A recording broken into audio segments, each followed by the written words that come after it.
네, 안녕하십니까. 연합 인포맥스 이마람 특파원입니다. 네, 오늘 미국 현지 시간으로 2월 16일 금요일 거래입니다. 뉴욕 증시 3대 지수 일제히 하락했는데요. 오늘도 또다시 인플레이션이 여전히 끈질기다라는 지표가 나오면서 3대 지수 모두 하락하는 모습을 보였습니다. 시황 같이 보겠습니다. 네, 우선 다우 지수는 전거래일 대비 0.3% 정도 밀렸습니다. 다우 오늘 거의 150포인트 가까이 추가로 조정받는 모습 나타냈습니다. S&P 500 지수 전일 사상 최고치를 또 경신을 했었는데요. 오늘은 하락하는 모습 보였습니다. S&P 500 지수 전거래일 대비 거의 0.5% 내린 모습이고요. 5천선은 유지하는 수준에서 이번 주 거래 마무리했습니다. 네, 나스닥 지수 역시 하락했는데요. 전거래일 대비 0.8% 밀렸습니다. 나스닥 지수는 15,775선에서 이번 주 거래 마무리를 했습니다. 네, 뉴욕 증시 오늘 일제히 하락세를 보인 모습입니다. 오늘 또 인플레이션 쪽에서 좀 좋지 않은 소식이 전해졌는데요. 주 초에 발표된 CPI 예상치를 웃돌았었죠. 거기 이어서 미국의 도매 물가로 알려진 1월 PPI 수치 또한 예상치를 크게 웃도는 모습을 보였습니다. 인플레이션이 이제 잡힐 듯 안 잡힐 듯 하면서 계속해서 좀 끈질긴 모습을 보여주고 있는데요.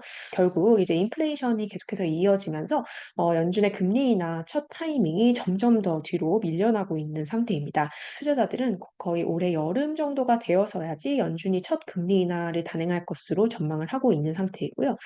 이에 따라서 이번 주 좀 큰 변동성을 보였던 증시는 일제히 좀 하락 마감하게 됐습니다.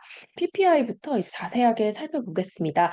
PPI라고 하면 미국의 도매 물가이고요. 결국 이제 도매 물가는 결과적으로 소비자 물가에 전이되는 그런 성향을 가지고 있기 때문에 투자자들이 굉장히 좀 유심히 보는 지표 중에 하나입니다. 네, 1월 PPI는 계절 기준으로 전월 대비 0.3% 상승한 것으로 최종 집계가 되었는데요. 도매 물가 지난해 4분기 내내 상승률이 둔화하는 흐름을 보여줬었는데요. 이번 1월에 다시 상승세로 방향이 바뀌어진 모습입니다. 이 도매 물가가 다시 위로 튀어 올랐고요. 도매 물가의 상승폭도 작년 여름, 작년 8월 이후 5개월 만에 최대폭이었다라고 합니다. 월가의 예상치라든지 전월치를 모두 상회하는 모습을 보였고요. 또 이제 식품이라든지 에너지와 무역을 제외한 이 근원 PPI 같은 경우도 전월 대비 0.6% 상승하면서 1년 만에 최대폭으로 상승하는 모습을 보였습니다. 이 PPI에서도 CPI와 비슷한 흐름이 나타나고 있는데요. 상품 도매 물가 같은 경우는 이제 넉 달째 하락세를 기록을 했습니다. 반면에 지금 서비스 물가가 다시 좀 튀어오르는 모습을 보이고 있는데요. 결국 이제 서비스를 중심으로 한 미국의 인플레이션이 좀 끈질기게 이어지고 있음을 오늘 PPI 여실히 보여줬습니다. 네, 좀 악재가 겹쳤죠. 이번 주 초에 있었던 CPI에 이어서 PPI도 예상치를 상회하면서 금융시장에도 찬물이 끼얹어졌습니다. 오늘 미국 국채 금리가 일제히 상승을 하는 모습을 보였는데요. 특히 2년물 국채 금리 같은 경우는 장중 한때 4.7%대까지 올랐습니다. 지난해 12월 중순 이후 최고 레벨로 이제 다시 올랐고요. 10년물 금리 같은 경우도 장중 한때 4.34% 정도까지 오르면서 큰 폭의 상승세 보였습니다. 네, 달러화 같은 경우도 오늘 PPI 발표 직후 급속한 강세를 보이는 모습을 보이다가 장막판 상승폭을 조금 되돌리는 흐름 나타냈습니다. 네, 지금 결국 이번 주 발표됐었던 물가 지표를 종합을 하면 시장의 예상보다 물가는 끈질기게 인플레이션이 이어지고 있는 모습이 나타나고 있습니다. CPI와 PPI 보고서가 둘 다 좀 안 좋았기 때문에 시장에 더 큰 부담으로 작용을 하고 있는 것 같은데요. 전문가들은 지금 물가가 계속해서 그렇게 잠재워지지는 않은 상태인 점이 확인이 됐기 때문에 연준이 금리를 더욱더 인내심을 가지고 천천히 내릴 것이다라는 전망을 하고 있습니다. 네, 지금 월가에서 대세는 6월 정도 연준이 금리를 인하하는 것이 가장 대세로 떠오르고 있습니다. 지금 현재 패드워치를 봤을 때 6월까지 연준이 금리를 인하하지 않고 동결할 가능성이 25% 정도에 그치고 있고요. 약 75% 정도는 6월까지는 연준이 금리를 인하할 것이다라는 전망을 하고 있는데요. 오늘 PPI 발표 이후 만약에 수치가 인플레이션 수치가 계속 잡히지 않고 좀 계속해서 가속하는 모습을 보인다면 어쩌면 연준은 올해 한 해 내내 금리 인하를 하지 않을 수도 있다라는 좀 극단적인 전망까지 시장 일각에서 나오고 있는 상태입니다. 결국 이제 가장 대세는 6월 정도에 금리가 인하되는 것을 전문가들은 점치고 있는 상태입니다. 네, 연준 위원들도 여름에 금리를 인하할 것이다라는 전망에 힘을 실어주고 있는데요. 지금 보스틱 총재 전일부터 계속 발언을 하고 있습니다. 애틀란타의 연은 총재인 래피얼 보스틱 총재인데요. 이 보스틱 총재 같은 경우는 이제 경제 지표에 따라 달라지겠지만, 기본적으로 지금 기준에서 생각하기에는 금리 인하를 아마 여름 정도부터 시작할 것으로 생각한다라고 얘기를 했습니다. 지금 금리를 인하하는 데 있어서는 인내심이 필요하다라고 주장을 했었고요. 또 자신은 작년 12월에 발표됐던 경제 전망에서 올해 금리 2번 정도 내린다라는 곳에 점을 찍었다라고 얘기를 했습니다. 시장의 올해 연내 금리 인하 전망이 4차례보다도 이제 훨씬 적은 수준으로 전망을 하는 모습을 보였습니다. 네, 메리 데일리 샌프란시스코 총재 역시 비슷한 발언을 했는데요. 인플레이션에 대한 우리의 임무를 다할 때까지는 신중함이 필요하고 더 많은 인내심이 요구된다라는 언급을 전했습니다. 결국 이제 서둘러서 행동을 한다면 그것은 큰 실수가 될 수 있다라는 이런 표현, 이런 설명을 전했고요. 또 이제 올해 총 금리 인하 폭은 3차례 정도로 지금 예상하는 것이 가장 합리적인 시나리오인 것으로 보인다라는 얘기를 했습니다. 역시 시장의 4회 인하 전망보다 더 작은 폭의 금리 인하를 전망을 하고 있는 모습입니다. 네, 시장은 기존에 가지고 있었던 금리 인하 전망 폭인 5회에서 6회에서 살짝 후퇴를 해서 지금 4회 정도로 보고 있는데요. 이 일부 연준 위원들은 2회에서 3회 정도를 언급을 하면서 시장의 금리 인하 전망이 더 조정이 돼야 되는지에 대한 이런 질문을 야기시키는 멘트입니다.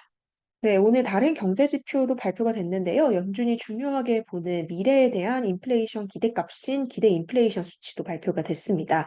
매달 미시간 대학교에서 집계하는 기대 인플레이션 값인데요.